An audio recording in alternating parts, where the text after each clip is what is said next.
Hey friend, welcome back to my YouTube channel. My name is Ann Lazinski and I am a tech and automation specialist, and I help virtual assistants who wish to become system specialists build thriving businesses in this area of work. Today, we're going to be diving in and talking all about creating a portfolio and what to do about a portfolio if you've never worked with any clients before. So let's get started.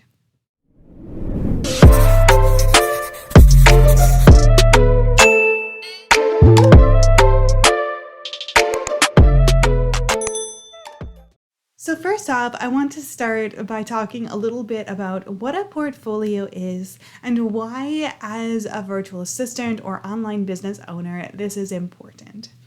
So a portfolio, in essence, is similar to what one might think about when we think about a resume for applying for a traditional job. But a portfolio is a little bit different because we are presenting ourselves as a contractor and wanting people to work with us rather than having us be hired as an employee. So the portfolio is going to look slightly different than a resume, but you'll kind of get the sense that it's a little bit similar in some areas as well. So it's important to put together a portfolio so that we can present ourselves in the most professional way possible when we are looking for jobs. And in order to do this, we're going to compile some different elements that we can present to our clients to show our knowledge in our area of expertise. A lot of people who are just getting started in the virtual assistant world create more of a resume than an actual portfolio showcasing their work and their skill sets that they want to be able to provide for clients.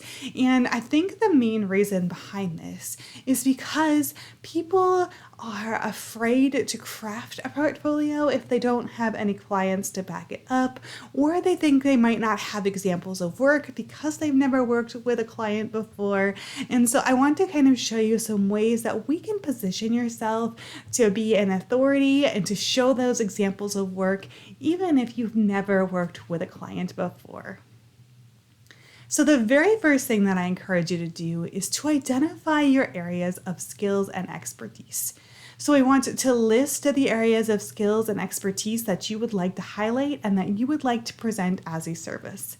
So whether this is social media graphics or Pinterest pins or Dubsado setups, any of those elements that you might want to do, we want to list them out to kind of determine what we're going to put in your specific portfolio.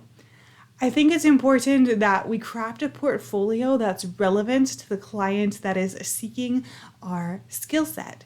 So it's important that we focus on one specific area for our portfolio so that we can really highlight that skill set rather than making a broad portfolio with a ton of different things in it, okay? The more tailored we can make our portfolio, the more likely it is that it's going to resonate with our ideal clients and it's going to actually land us the job.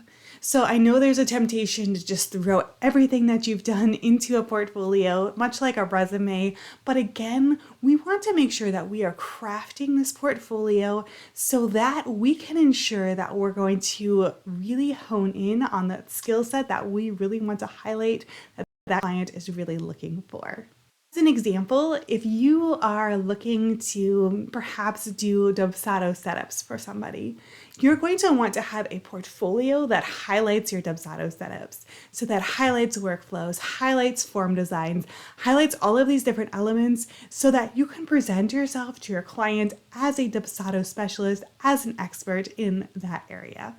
If you really want a Dubsado setup job and you give a portfolio that has a lot of not relevant stuff in it, it's going to discredit you as the expert you are as a Dubsado specialist. And so we want to make sure that we're really tailoring it to you and to your specific area that you really want this job in, okay?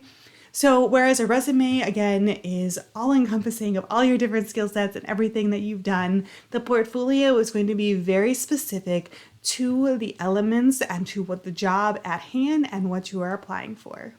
So there are a couple of different ways that we can go ahead and craft our portfolio. First and foremost, if you have worked with clients before, you absolutely want to include those elements in your portfolio. Remember that if you are including things like Dubsado forms or graphics or anything of that sort, you want to make sure that you have permission to be able to share these as examples. And you can do that by having a clause in your contract that allows you to be able to share these elements after the project has been completed. So we want to share things like any sort of visuals that we do. So this means that we'd share the Dubsado form designs or graphics or whatever it might be that's visual that we can showcase. Perhaps if you're designing websites, you're going to showcase the website design. But just all of the different visuals inside of that is going to be important to be able to see.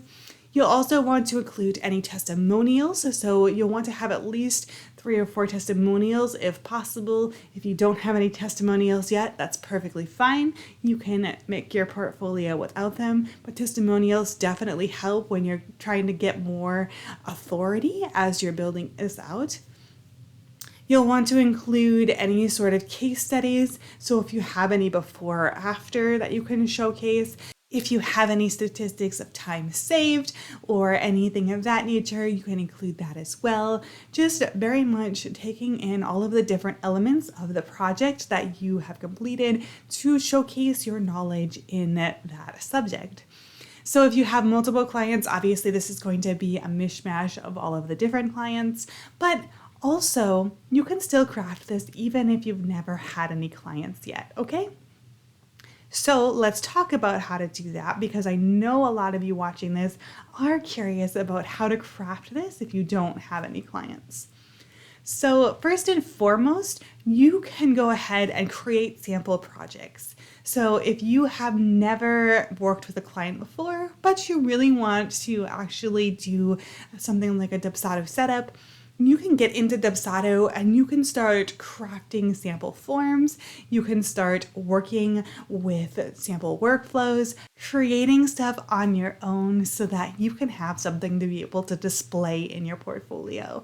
So even if this is not an actual client, it still counts because you're still putting in the effort to actually build it out and to showcase it so that you can share your knowledge with that. And you don't need to share that you are creating a sample project. You can simply just do it and put it in your portfolio as an example. Another great way that you can actually have an example of this work is to make sure that this is set up for yourself. So if you are building out websites for people, you're going to want to make sure that your website is top-notch and a great portfolio piece. Because if you are trying to build out a website for somebody and your website is a mess or is not really great, your clients or potential clients will see that and automatically discredit you that way.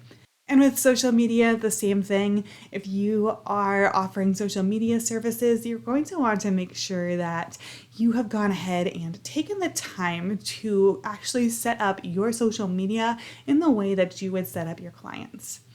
Same thing with Dubsado setups, going in and really setting that up and using your setup as an example as well can definitely help putting that in your portfolio. So doing all of your forms, doing all of your workflows, and then presenting that to your clients as well can definitely be an example for your portfolio. So we want to make sure that all of this is set up in our own business so that when clients look at our business, they can see a reflection of what it might look like in theirs. All right? So those are kind of the 2 different ways you can go about setting up a portfolio, even if you have no clients yet.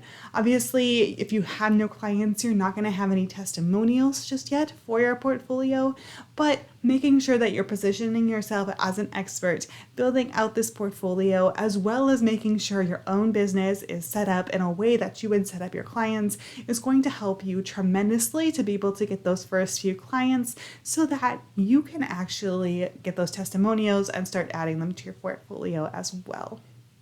Some methods of creating a portfolio. So the first method that you could do that's totally free is using Canva to design your portfolio. So importing images in there, using text, highlighting things, and building out a portfolio visually in Canva is a great way for people who are just getting started to kind of build out a beautiful, comprehensive guide of what a client could expect when they would work with you.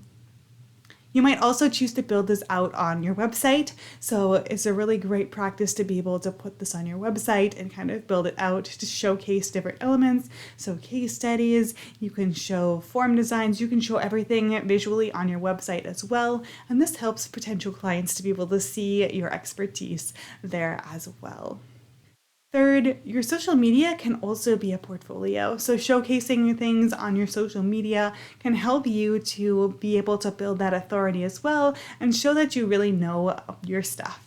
So obviously social media is so much more. We're creating a lot of content, but making sure that we are taking the time to intentionally highlight different elements of a Dubsado setup or of a website build or whatever you might be offering very intentionally on your social media can definitely help build your portfolio as well. So again, making sure that we are making this clean, making this polished, putting in some effort to be able to make sure that it is highlighting the service that we want to offer, and making sure that we are sharing our best work, whether that is sharing the things that we have built out on our own for ourselves or things that we are doing for our clients, is going to be really important here. So again, when you're building this out, make an introduction. So you should introduce yourself. You should highlight the service that you want to offer. You should provide some testimonials and case studies if you have them. And again, portfolio samples are going to be important here. So sharing visuals, sharing written things, sharing whatever it might be that you are trying to present as a service. And then you might wish to include any education or trainings you have to back up what you are offering. This could be a great way to get a little bit more credibility as well, especially if you don't have many clients yet. And then any contact information for yourself so that clients can easily contact you. So in conclusion, a portfolio is a little bit different than a resume because you're highlighting one service that you are essentially trying to get a project for instead of sharing all of your credentials across the board, even things that aren't relevant. So you want to make sure that they're very focused and very much intentional in the specific area that you're working with.